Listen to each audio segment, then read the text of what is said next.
life coaching. She is a life coach and astrologer. She also has classes of recently this year at Kepler College for life coaching for astrologers. So it's a very powerful ability to do. And she has years doing past life regression and facilitator, and she's an evolutionary astrologer.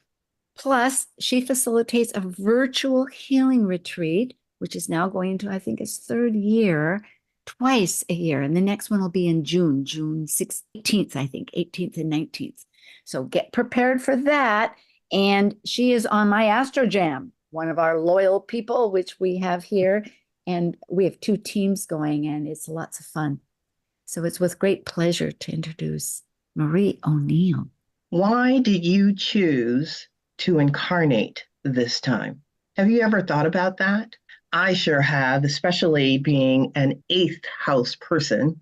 I think about it quite frequently. Each of us, in my opinion, chose to incarnate so that we can evolve our consciousness. What does that mean? Well, of course, it's expanding into more of who we are, because the axiom is to know thyself. And in order to know thyself, we have to heal thyself. Every time we heal an aspect of ourselves, we learn more about who we are, even if it's learning more about who we are not. In order to heal ourselves, when we look at it from the astrological lens, one of the ways that we can do this is by looking at the moon. The moon is our biological karma. It is what we inherited. Regardless of whether you believe in reincarnation or not, it's either you can look at it as what you inherited from your parents, from your family, or you can look at it as what you inherited from all of your prior incarnations. Now, biological karma isn't inherently bad. It isn't. What you need to understand, however, is there are things about us, there are experiences that our family has had and that we have had that we are holding on to. It's that bag of trauma that we carry with us, and that bag has weight. What is in that bag is something that prevents us from seeing all that we are. When we look at the moon, you have to look at the placement, of course, of your moon, the house it's in, and all the other aspects that it makes to other planets and signs. In addition to that, you have to look at the nodes of the moon, because the nodes, they're not planets or asteroids, they're points. I'm going to share my screen here with you just for a minute so that I can show you what the nodes of the moon look like, just in case you don't know. Looking at this particular slide, you see where we have the moon, which is orbiting around the Earth.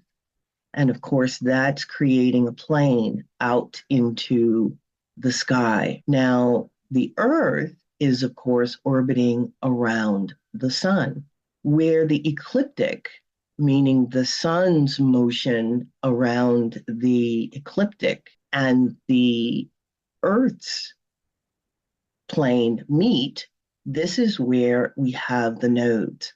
We have an ascending node and we have a descending node. The ascending node is the north node and the descending node is the south node. Why is that important? Well, the descending node, the south node, that houses our karma, or at least a particular part of our karma. I believe that the entire chart is karmic. But what we came here to work on and release, actually, is the shadow of that south node. The south node this year is in Libra, which means that we're looking at Libra's shadow. What is Libra all about? Libra is about contracts, about relationships. It's about relationships with our intimate partner, with our business partner, with our closest friends. And when you're looking at Libra in the South Node, it has wonderful attributes, absolutely beautiful attributes, because it is about marriage. But what you want is the right balance with that marriage, with that relationship.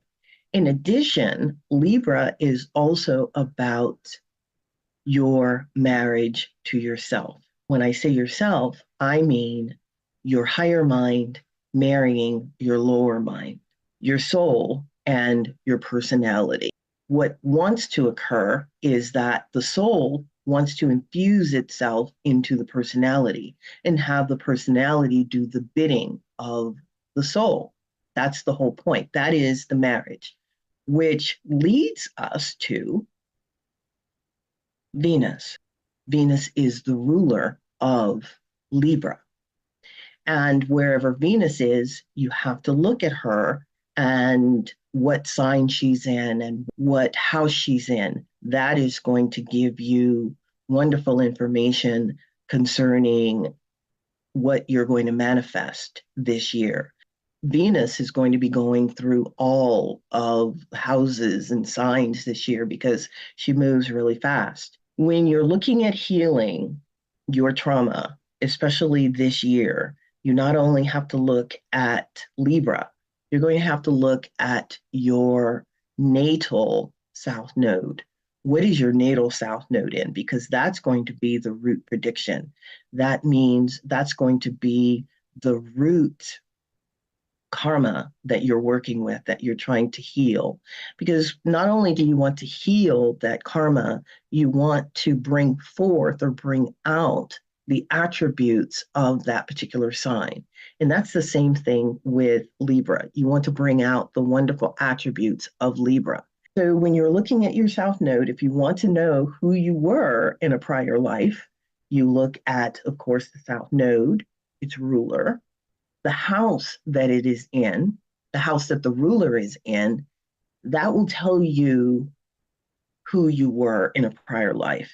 This year, you're looking at Libra and you're going to look at the house that Libra is in, because that's going to tell you how you are evolving and what you are going to be working with this year. Libra is, of course, all about right human relationships. So that's what we're focused on. What is right human relationship? What is your relationship to yourself? Your right human relationship to yourself?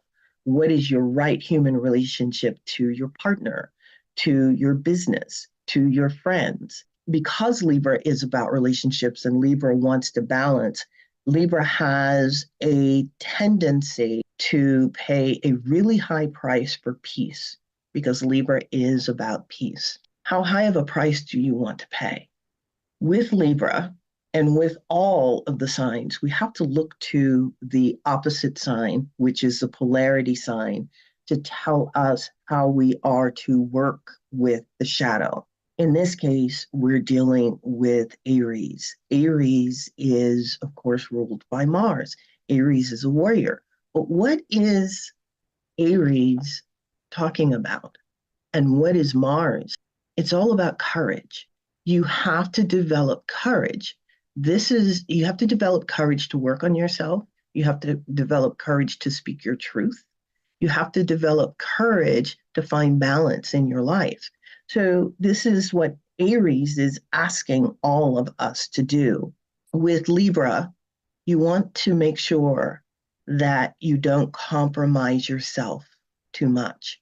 There are times when we do need to compromise ourselves, when we have to put ourselves on the back burner to help someone else or to accomplish a goal.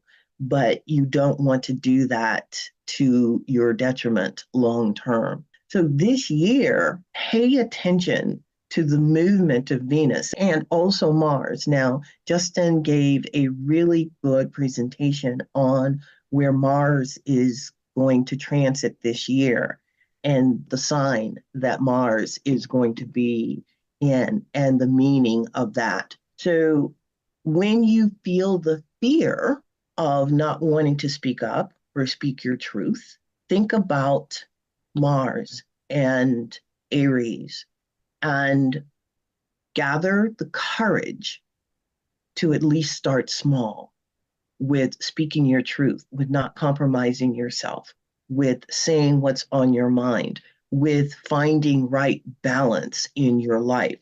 Because after all, you're here to evolve. And so is everyone.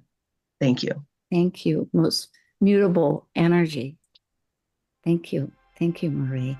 And Marie, her title was The Lunar Nodes Healing Emotional Trauma. And Marie is also one that will be on later during this event, we hope, later in the year, and on AstroJam and Padma Life Coaching.